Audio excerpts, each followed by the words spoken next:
Good evening, Clippers. This is a video of the 12 press break we'll be running in the tournament this weekend. I'm also going to give you a paper copy of what that looks like. We'll be implementing 2 press breaks this week, 12 and 14. As you can see here, we have 4 players lined up across the free throw line. The 1 and 5 on ball side and the 4 and 2 away from the ball.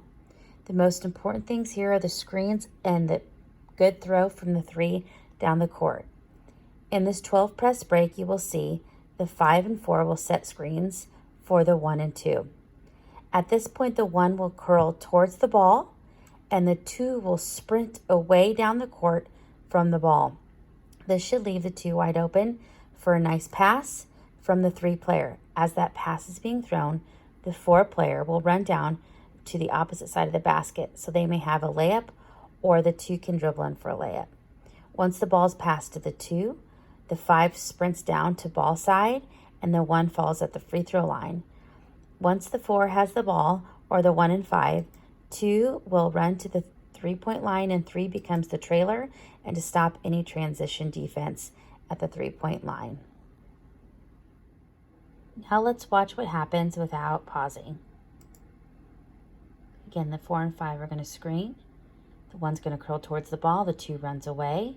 3 makes a really nice deep pass to the 2. The 2 make a deep pass to the 4. And everybody trails.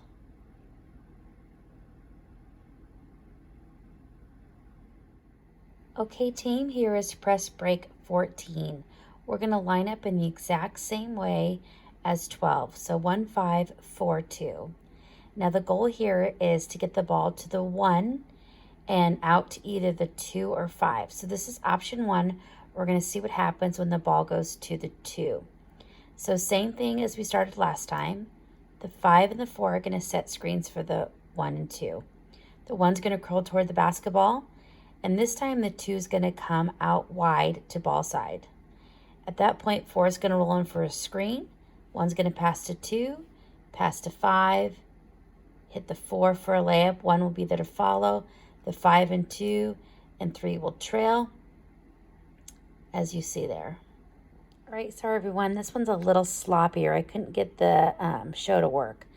But as you'll see, this is still the 14 press break, but this time the 1 is back open after the 2 gets the ball instead of the 5, so the 5 will go in for the layup. So same thing, 4 and 5 are going to screen for the 1 and 2. 1 curls to the ball. 2 comes towards the ball at the 3-point line. The ball gets into the 1. The 1 is going to pass to the 2. And then the 2 is going to pass back to the 1. So if you watch here, we'll run it through. 1 and 5, or 5 and 4 screen. 1 and 2 come across. Ball goes into the 1. 5 goes to the middle. 1 passes the ball to the 2. 4 stays outside, but then goes long. Now the 1 is open. We're going to kick it to the 1. He's going to kick it to the 5. And then we all follow. So this is 14.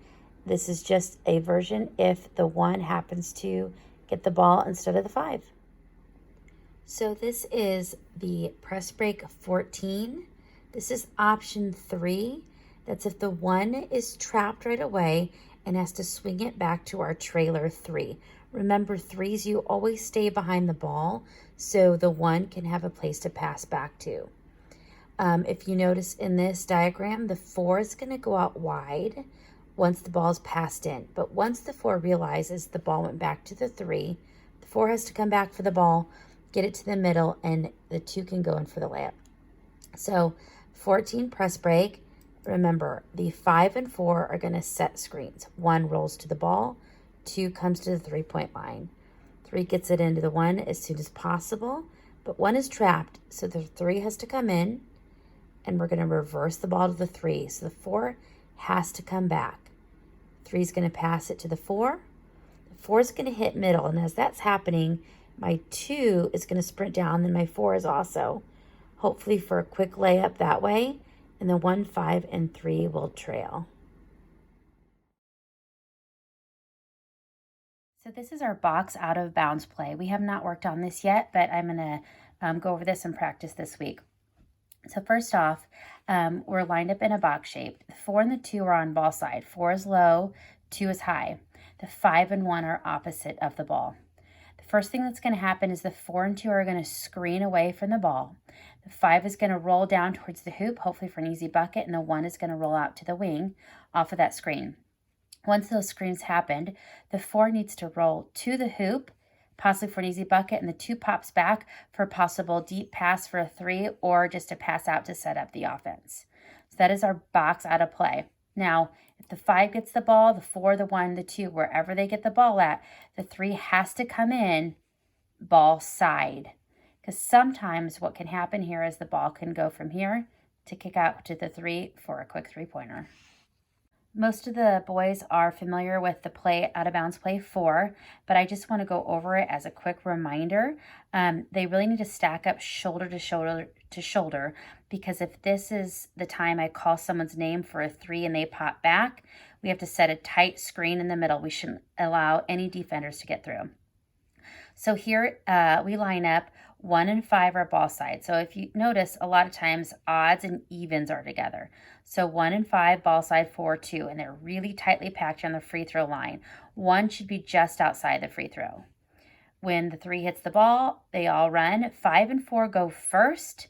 Those are your first options. 1 and 2 go second. 1 is the corner. 2 is up top. And because 1 takes this corner once the ball gets passed in, the 3 is going to fill in the opposite corner.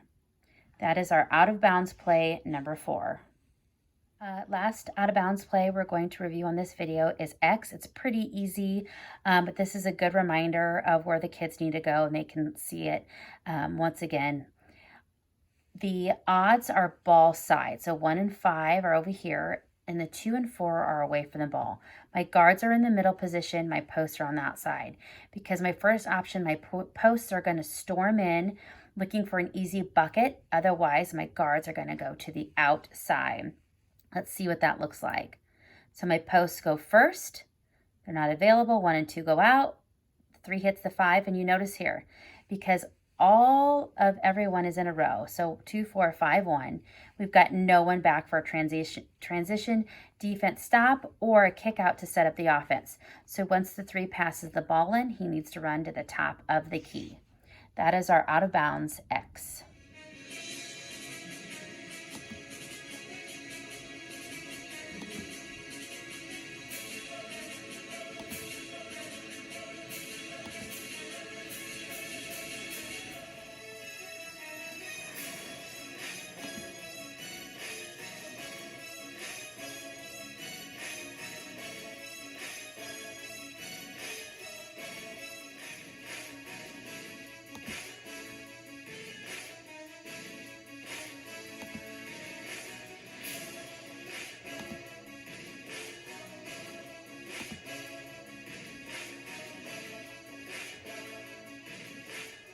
All right, here let's do a quick walkthrough of the out of bounds 41 defense and a transition to a 1-3-1. Now, this defense is really important when we play out of bounds, the positioning the players, and to stay in their position for at least 2 passes for the offensive team. So let's look at first. Here we have 41, so you'll see 4 are kind of in a line and 1 is up above. We'll start with the 3 player. The 3 player is in the offside block there. He is to protect anything storming down from him to him from the free throw wing outside area. So always facing away from the ball. You're looking at the players coming down to the lane to get an easy bucket. We want to avoid any baskets between here and the 4 position. Those are the highest percentage shots on an out of bounds play. So we really have to stay patient and diligent in those spots. Our rears are always facing the hoop. Our eyes are always facing the players coming down. So now our 5 position. They're going to own that middle spot. The biggest thing is they're going to lean a little to the ball side. So that 5 position is looking again at the defensive players, and they're going to stop anyone coming in from these angles. The 4 is key in this because they have to stay very patient. They cannot get sucked outside of the lane to allow someone to come in in any of these angles and get an easy bucket in here. So again, they're facing away from the ball and they're looking at all of these players thinking which one is going to come down here. They can't get following up high or outside. They have to stay in this location. Now, the 2 is crucial. They might look like they're not doing a whole lot, but what they're doing is staying patient because a lot of out of bounds plays are run for this out of bounds guy to get a shot in the corner. So they are going to stay at this spot for at least 2 passes. And as you saw in the games last week in a timeout, the other team ran this and they got that shot and made the 3 from there. So they're going to pay attention to anyone storming this outside corner. Now the 1 has a large area. They're going to get any guy with the first pass within this area. So if this guy gets the ball, the 1's going to stop him. If these guys get the ball, the 1's going to stop him. If the ball comes out here, the 1's going to stop him. So the ball goes out here, my 1 has to cover that guy. At this point, that's when the offensive out of bounds guy steps in. Generally, the ball comes into the corner. So if my 2 stays strong, they won't get that shot off. We're still in this position, okay? We don't want to give up our strong ball side position until the offense starts to move and the ball gets set back up into wing. At this point, we go back into our 1-3-1 defense. So ball's up top, my 1 recovers, my 3 and 2 go up, my 5 goes up, and my 4 goes under the basket to cover. And that is our out of bounds 41's defense into our 1-3.